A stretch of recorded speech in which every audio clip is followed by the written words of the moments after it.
বেলাল রাদিয়াল্লাহু আনহুর কথা, তাকে কিভাবে পিটানো হয়েছে আপনারা সবাই কম বেশি জানেন। আরবের জাস্ট গরমে যদি একটু ওমরা করেন তাহলেই বুঝতে পারবেন যে গরমটা কেমন হতে পারে। তো একদিন আমাদেরকে রাস্তায় নামাজ পড়তে হয়েছে, এত ভিড় ছিল, ওখানে সেজদা দেওয়ার মতো কোনো পরিবেশ থাকে না। তো এত মানে গরম, ওখানে দাঁড়িয়ে থাকলে আপনার পায়ে মনে ফোসকা পড়বে।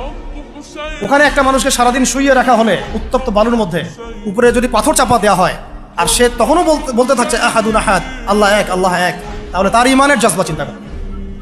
এই জন্য বেলাল রাদিয়াল্লাহু আনহু সেই ব্যক্তি যিনি মক্কা বিজয়ের পরে কাবা ঘরের ছাদে উঠে আজান দিয়েছেন, সুবহানাল্লাহ।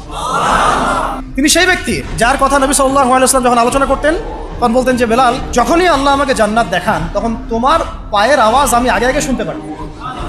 তুমি কি এমন আমল করো?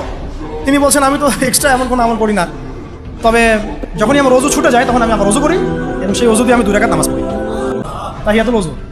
এটা আমরা আমল করার চেষ্টা করবো। আল্লাহ পাক আমাকে তৌফিক দান করেন, আপনাদেরকে তৌফিক দান করেন।